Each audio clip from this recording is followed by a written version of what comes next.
guys, welcome back to my channel. My name's Emma and I help people to heal from chronic dizziness such as PPPD.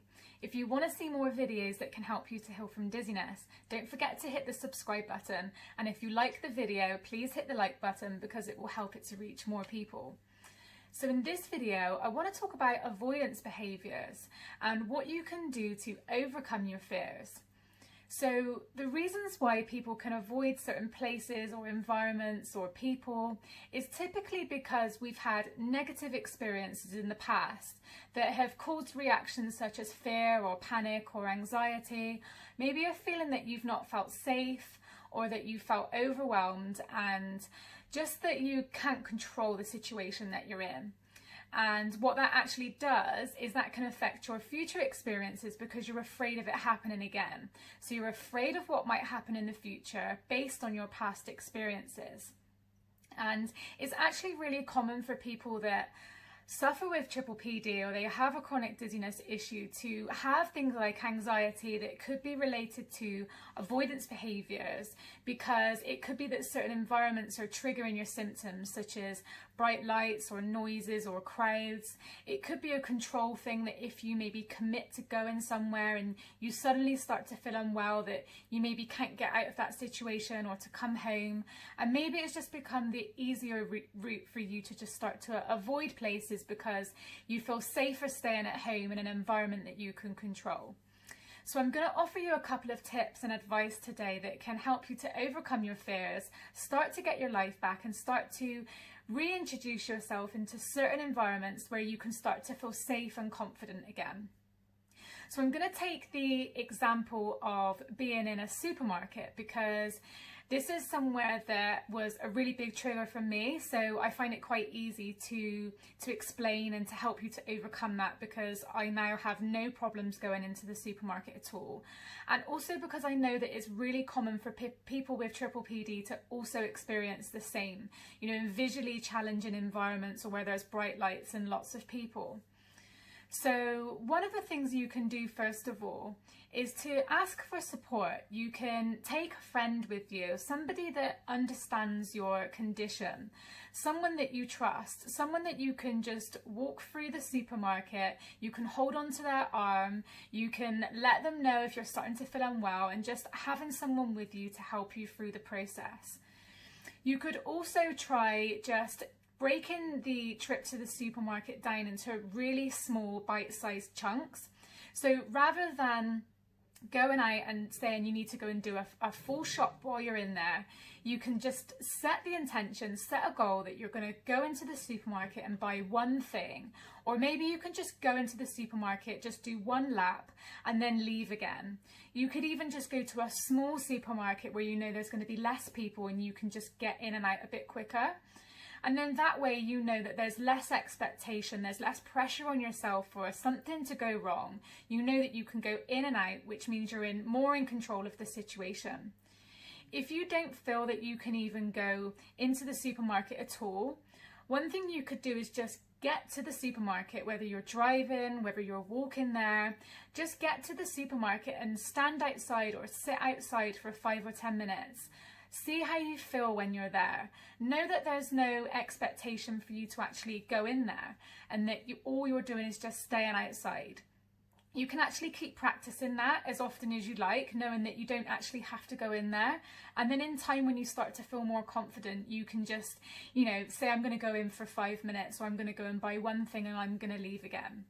And, you know, this is something that really helped me because, like I said, the supermarket was probably the worst environment for me, and at my worst I remember walking up to the shopping centre entrance and feeling like I was going to have a full-blown panic attack, and I was shaking and the dizziness was out of control, had really bad anxiety, and I felt like I wanted to cry.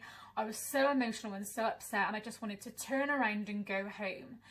But actually I knew there was just something inside of me that knew that if I turned around and went home, then I was losing control of the situation, and actually the next time I went to the supermarket was probably going to be more difficult for me. So this is when I really had to be brave. It was when I decided I just need to go in the supermarket, walk through the entrance and walk straight back out again. You know, I went in, I bought the closest thing on the first shelf, I stood in the till and I left. And the relief that I felt when I left the supermarket was just, I'm so glad that I'd done it, and it was an accomplishment, and that was just such a big thing for me to have pushed beyond that feeling that I couldn't go and to push beyond the panic.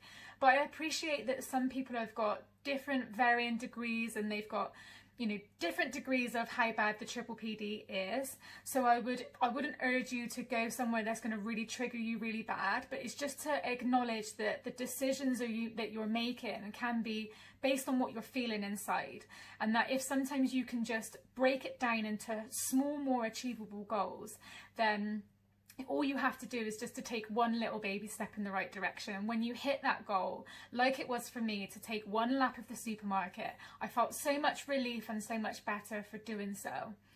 So you can also choose a certain time of the day when your symptoms are less severe. So generally people with PPPD, their symptoms are typically better in the morning when they first get up, and then they get worse throughout the day. So if that's you, then you could just make a decision to go to the supermarket or another place that you've been avoiding in the morning. If your symptoms are worse in the morning or at different times of the day or when you're working, you can just pick a quiet day and just take some control over that you're going to choose when you go, and you're going to choose to go when you feel well, when you feel more able to. And then the only other thing that I would say would be to, if you really feel that you can't leave the house, or if you can't even make it to the supermarket to just stand outside, or you can't get there, then the one thing that everybody can do, that everybody has access to from your safe space, whether that's at home or wherever that might be, is to practice visualizing the experience. So visualization and positive imagery have actually been proven to have a positive effect on the brain. And that's because when we visualize, our brain doesn't actually know that the experience isn't happening in the now. So if we can just close our eyes, create an image in our heads of how we want the experience to go, we walk through it step by step, we feel how we want to feel when we're in that experience. So we're feeling calm, we're feeling confident, we're feeling reassured, we're feeling positive. Your brain actually perceives that to be a positive experience in that environment. So you can sit at home and you can just practice visualizing anywhere it is that you want to go that you've been avoiding. Visualize it going really, really well, and keep practicing that. And the more you do that, you'll be surprised at suddenly how much more confident you feel. You'll be in a position where maybe you feel like you can start to reintroduce yourself to these environments or these places that you've been avoiding or that you find really uncomfortable. So everybody has access to visualizing, you know, it's inside our brains. It's something that everybody has access to. You can do it from home and in your safe space. Don't forget to ask for support if you need it. And like I said, just break it down into really small, achievable chunks. So it doesn't have to be the supermarket. It could be restaurants, cafes, busy shopping centres. It could be going out with groups of people. Anything that you've been avoiding, just try and break it down. Try and break it down into small, achievable chunks so that you can feel more in control about what's going on. I hope that that's maybe reassured some of you if you're experiencing some typical avoidance behaviours right now. Just know that it doesn't matter how much you're avoiding certain places or certain things. Just know that from wherever you are right now, there are steps that you can take to be able to improve.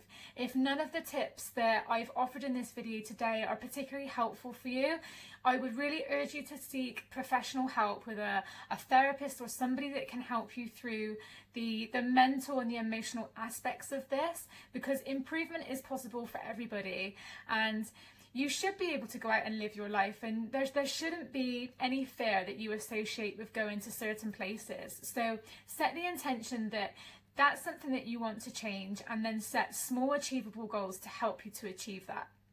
So thanks for watching my video today, guys. I will see you next time.